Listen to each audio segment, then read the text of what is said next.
Yokoso peeps, it's Oz, and today I'm coming to you from the Caribbean. So even though this video is about Toronto and Japan, I guess, I'm actually right now on a vacation with Mayu, and we are in the Dominican Republic. So I'm at my balcony right now. That's where I guess you can see the resort from my balcony. I had some free time today. We're just relaxing before we go eat dinner, so I thought I'd make a quick video because I haven't done one of these sit down and talk videos for a bit, so I thought I would do that right now. So thank you for the feedback on my last video. I wanted to try something new. A lot of people are doing like AI videos and stuff like that, so I wanted to see what my channel video would look like if I was to do like a video pretty much entirely in AI. The script, I kind of made the script myself, but I kind of put it into AI to kind of make it into like a YouTube style video. Same with the graphics and the voice and the text, all that stuff. I used AI to do all that stuff, including the thumbnail. So almost entirely made by AI. I chose the graphics a bit, but like I could choose between different options, but overall it was what AI thought my video should look like based on the information I provided. I thought it was pretty good, except I didn't like the voice. In the future, if I do decide to continue using AI stuff, I might use like the graphics here and there while I'm telling the story. But overall, I like my own voice, and probably I'll sit down and talk myself, and then just maybe use some images or some small videos here and there to add to the AI, especially if I'm talking about Japan, and I'm in Canada, so I haven't been back. It's been like 3 years now, so probably for like Japanese things or Japanese places, I might use some stock footage or AI or something like that. But thanks for watching, for those of you who did. Another piece of feedback I got was like nobody liked that voice. It was very impersonal, and I agree. So if I do use AI again, it'll just be for like the CGI effects of it, I guess. I'll mostly talk myself and yeah, that kind of stuff. Anyway, so in that video, the reason I'm making this video before I make a video about my vacation is there was two comments in there that I thought were interesting questions. One was about having friends in Japan and what I thought about how easy it is to have friends. Yes and no. About is it hard to make friends? It's actually easy to make friends if you are a gaijin, meaning you're not Japanese. The reason I say that is because usually Japanese people, they make friends when they're in elementary school, junior high school, university, and then workplace. And then they keep those friends in their own separate groups. So basically, usually don't see a much mixture of those friends. So you'll see Japanese people, they'll say, oh, I have a dinner with my elementary school friends, or I have a reunion party with my university friends, or I have like a trip planned with my coworker friends. They'll never mix and match. So it's kind of like, if you're in that group, you stay in that group forever, and you're friends with those people pretty much for a long time. I mean, of course, everybody, as they get older, they might move to different places, different locations. People will get married, have kids, different life situations. So maybe you don't keep in touch as often. But usually when it comes to friends, it kind of, you stick to those friends. It's hard to make new friends outside of those circles. But if you're a foreigner, since you're not in any of those groups, you're kind of just there. You're like a new person in Japan. It's easy for you to go out places and meet people and become friends. Maybe you're at a coffee shop and you're sitting next to some Japanese person, and maybe they're interested in English and they start up a conversation. That happens sometimes. Or if you go to a club or a bar, especially where it's like a foreigner like centric bar, like the Hub or something like that, all the Japanese people there are specifically there to hope to talk to a foreigner or to get the foreign experience. So I think if you go to those kind of places where there's a lot of foreigners, Japanese people who like foreigners would kind of revolve in that area, and so you'll be able to easily get some friends. Through those friends, there's also international parties that are for the same thing. I think it's called the meetup.com maybe. If you go to one of those parties or classes or There's some cooking classes or day trips or like clubs or bars or different kinds of hobbies.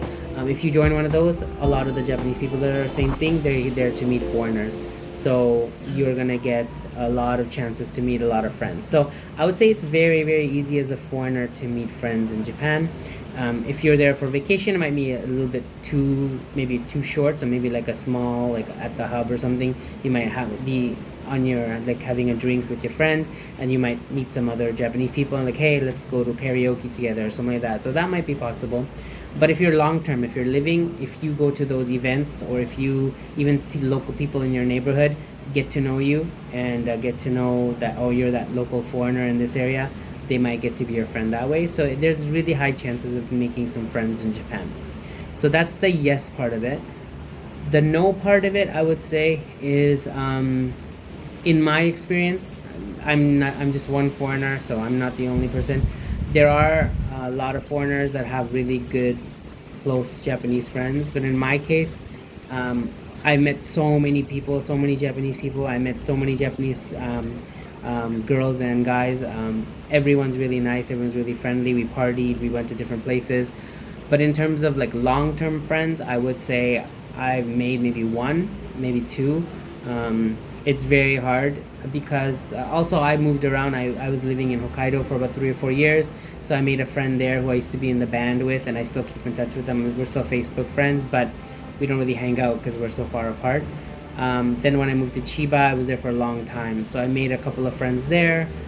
Same thing. I mean, we don't really keep in touch too often. We are not like close as, for example, some of my friends from when I was in high school. So I guess it's similar, I guess, for me too. Like my closest friends now are the ones I knew back in like high school or junior high school. In Japan, since I was there for so long, I expected to have more friends, to tell you the truth.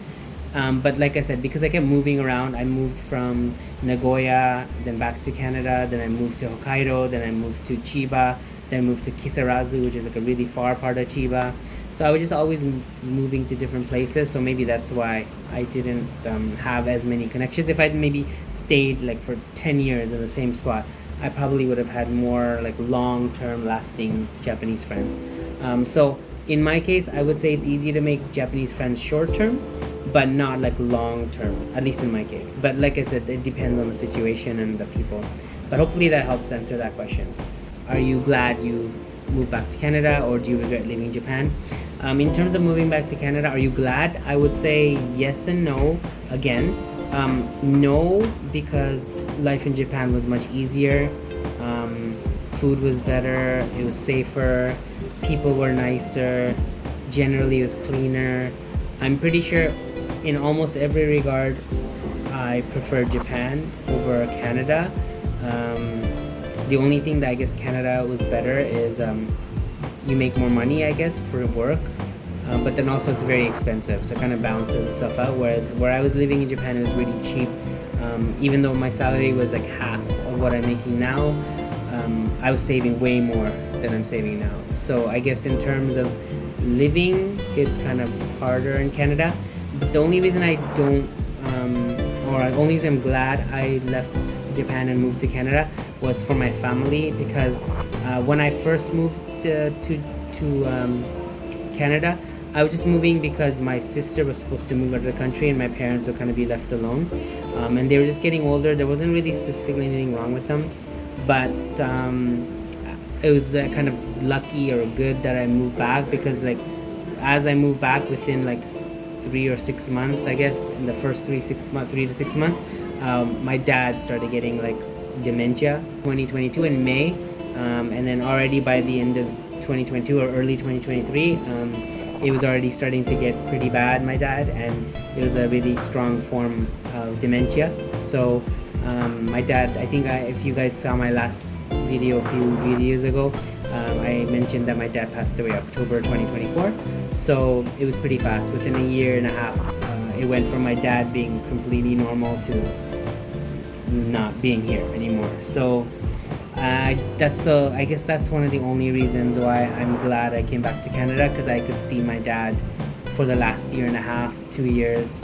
When I first arrived, he at least knew what was going on. We had some good times together. Me and Mayu and my mom and my dad, we went out to places. You probably saw some of those videos. If you haven't, they're kind of nice.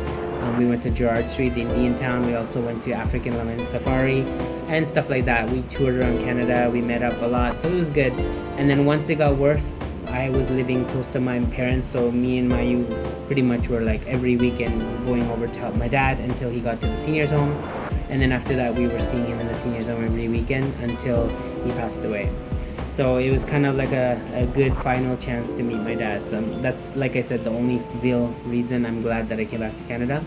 That's also the only reason I don't regret leaving Japan. If my dad was fine, if my mom was fine, and there was no reason for me to come back in terms of family, I don't think I would have come back to Canada, just because I mean, it depends on the people, but for me, I was there for so long. I was there for like over a decade, and I didn't really have anything to come back to in Canada in terms of like jobs or skills or anything. Since I was gone for over a decade teaching English, there's not really much experience I had. So here, experience is the most important. If you don't have job experience, even if it's outside of Canada, if it's not related to what kind of job you want to do, you're not going to get the job. So, and I didn't want to be an English teacher in Canada.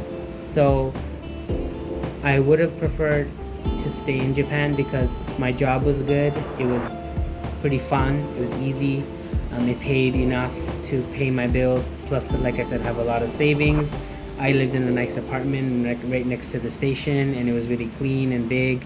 And I had a dog and a cat, and my wife Mayu and I would like. We had a bike. We had bikes, so we bike ride on the weekends. We were close to a different place in Asia, so we could go traveling, like Thailand or Taiwan or whatever, Korea. So I believe there's a lot more opportunity to enjoy life there. Here, it's more like you can make a lot of money, but like I said, everything's expensive. Whereas there, you might not make, at least for in my group, maybe money is not the greatest. It's not bad, but it's not the greatest. But it goes further, and the food is amazing, and like I said, it's clean and safe. So I do regret leaving Japan for every other reason except that I could meet my dad.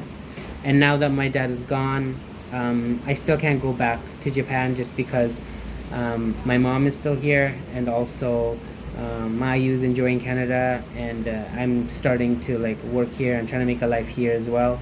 So I don't want to keep going back and forth, because now if I start again back in Japan from scratch, it'll take so much money and time to go back to just be what I was like 3 years ago in Japan. So I'm kind of, every time I move here and then go back and then move there and come back, I'm always like years behind to catch up.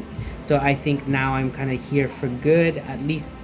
I don't say forever, but who knows, maybe in like 5 years or something I might decide to move again. But as of now, I'm trying to make my best effort to live in Canada, do my best here, and then hopefully Mayu, she's learning English, she's looking for work, so hopefully she can find something good as well. And then once we were both doing well here, we'll see how it goes, and then if there's any opportunities in a different country, not just Japan but anywhere else, we'll think about it. But yeah, that's, I guess, my answer to that question.